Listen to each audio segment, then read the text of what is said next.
हरिओम अपनी कच्ची झोपड़ी के कोने में बैठा था, जहां दीवारों से मिट्टी झड़ रही थी। नमी और गरीबी की बू हवा में घुली हुई थी। सामने उसकी पत्नी धनिया फटे पुराने कंबल में लिपटी कराह रही थी। उसकी आंखें धसी हुई थी, होठ सूख कर सफेद पड़ गए थे और शरीर भट्टी की तरह बुखार से तप रहा था। हरिओम के गालों पर आंसू ढलक रहे थे। झोपड़ी में रखे लालटेन की लौ भी अब दम तोड़ रही थी, जैसे हरिओम की उम्मीदें।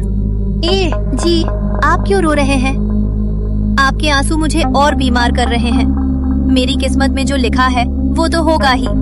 विधाता के लिखे को कौन टाल सकता है? आप बस शांत हो जाइए। धनिया, मैं कैसा बदनसीब पति हूँ। शादी के वक्त अग्नि के 7 फेरे लेते हुए मैंने कसम खाई थी कि तेरी रक्षा करूंगा, तुझे कभी कोई दुख नहीं होने दूंगा। आज तो मौत और जिंदगी के बीच झूल रही है और मेरे पास हकीम की दवा के लिए फूटी कौड़ी भी नहीं है। गांव का हर दरवाजा खटखटा चुका हूँ, पर गरीबी का कोई दोस्त नहीं होता। मैं हार गया धनिया, अपनी गरीबी से हार गया। ये मत कहिए। आप मेरे पास बैठे हैं। मेरे लिए वही दुनिया का सबसे बड़ा खजाना है। धन दौलत तो हाथ का मैल है, आज है कल नहीं, पर इंसान का साथ और प्यार बड़ा होता है। अगर आज मेरी सांसें टूट भी जाए तो मुझे गम नहीं होगा, क्योंकि मरते वक्त आप मेरे पास है। हरिओम अचानक किसी घायल शेर की तरह खड़ा हो गया। उसकी आंखों में बेबसी की जगह अब एक पागलपन वाली दृढ़ता थी।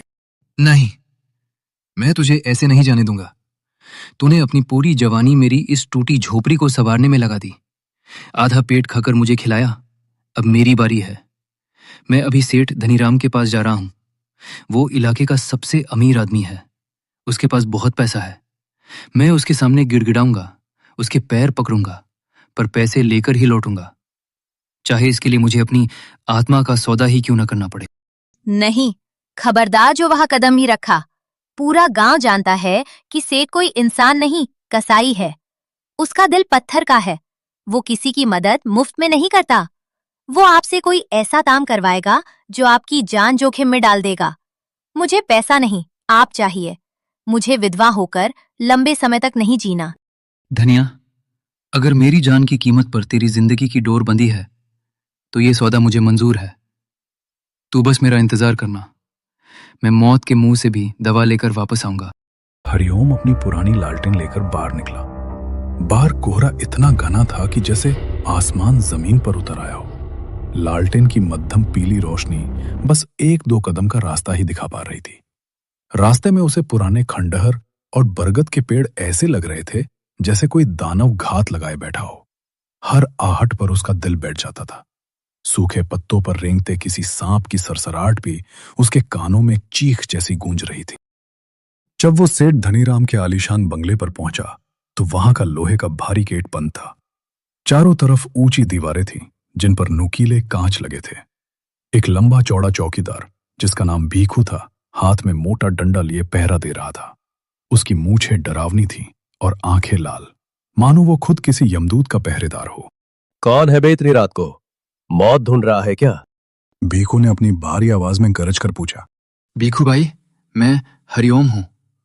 मुझे सेठ जी से बहुत जरूरी मिलना है। मेरी पत्नी जिंदगी और मौत के बीच जंग लड़ रही है। खुदा के लिए रास्ता दे दो। अबे जा, होश में है? सेठ जी इस वक्त किसी से नहीं मिलते, वो आराम फरमा रहे हैं।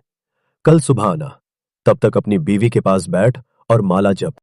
अरे भाई, कल सुबह तक तो मेरी दुनिया उजड़ जाएगी। धनिया की सांसें उकर रही हैं। मैं तेरे पैर पड़ता हूं, मुझे एक बार सेठ जी से बात करने दे। तुझे भगवान दुआ देगा, तेरे बच्चे सुखी रहेंगे। मैंने कहा ना, नहीं। अगर मैंने तुझे इस वक्त अंदर जाने दिया तो मेरी नौकरी कल सुबह तक खत्म हो जाएगी। अपना दुखड़ा कहीं और सुना, यहां से दफा हो जा। भीखू ने उसे डंडा दिखाते हुए धमकाया। तभी बंगले की ऊपर वाली बालकनी का भारी दरवाजा चरचराहट के साथ खुला। ऊपर से एक रौबदार आवाज गूंजी। भीखू, उसे अंदर आने दो। उसे रोने मत दो। मुझे इस वक्त एक ऐसे ही आदमी की जरूरत है जो अपनी जान हथेली पर रखकर काम कर सके। सेठ धनीराम रेशमी कुर्ता पहने नीचे आया। उसके हाथ की अंगूठियां दिए की रोशनी में चमक रही थी। उसकी आंखों में एक अजीब सी क्रूर चमक थी, जैसे बिल्ली चूहे को देखकर मुस्कुराती है। उसने हरिओम को सिर से पैर तक देखा और अपनी मखमली गद्दी पर बैठ गया। बैठ हरिओम। सुना है तुझे पैसों की बड़ी सख्त जरूरत है। जी सेठ जी, मेरी पत्नी, उसकी जान बचाने के लिए दवा चाहिए। हकीम ने बहुत पैसे मांगे हैं। अब जो कहेंगे मैं वो करूंगा। मैं आपका गुलाम बनकर रहूंगा। ठीक है, मैं तुझे काम के 150 रुपए दूंगा। 150 रुपए? हरिओम की आंखें फटी की फटी रह गईं। उस दौर में यह रकम इतनी बड़ी थी कि उससे धनिया का इलाज भी हो जाता और साल भर का राशन भी आ जाता। सेठ जी, ये तो बहुत बड़ी रकम है। मुझे कौन सा काम करना होगा? क्या मुझे कोई भारी सामान ढोना है या किसी से लड़ाई करनी है? तुझे मेरा वो पुराना पावर हाउस याद है जो बस्ती से दूर उस पुराने चर्च के पास है?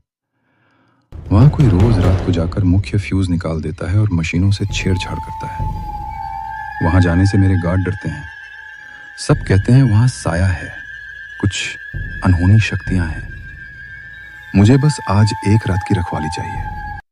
अगर कल सुबह तक बिजली चालू रही और मशीनों को कुछ नहीं हुआ तो 150 रुपए तेरे।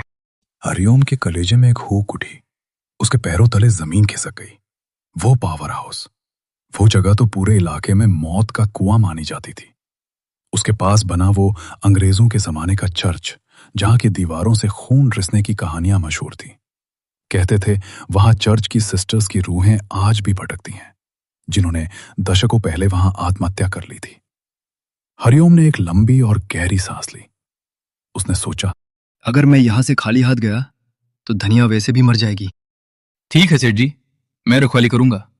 आप बस सुबह मेरा पैसा तैयार रखिएगा। जब हरिओम बंगले से बाहर निकला तो चौकीदार भीखू ने उसे रोक लिया। उसकी आंखों में अब क्रूरता नहीं, हमदर्दी थी। क्या तू पागल हो गया है हरिओम? उस जगह जाने का मतलब है अपनी चिता खुद सजाना। तुझे पता है ना कि पिछले महीने जो वहां गया था उसका क्या हाल हुआ? वो पागल हो गया और 3 दिन बाद मर गया। उसकी पीठ पर काले हाथ के निशान थे। उस चर्च का राज मौत से भी भयानक है। वहां हवाएं बातें करती हैं। पता है बीकू भाई, सब पता है, लेकिन मेरी आंखों के सामने धनिया का चेहरा है। अगर भूत प्रेत से लड़कर मेरी पत्नी को जिंदगी मिलती है तो मैं शैतान से भी लड़ने को तैयार हूं। प्यार में बहुत ताकत होती है भीखू भाई, मौत से भी ज्यादा। जैसे जैसे हरिओम पावर हाउस की तरफ बढ़ रहा था, जंगल घना होता जा रहा था। रास्ते में झींगुरों की आवाज भी डराने लगी थी। हवा में एक अजीब सी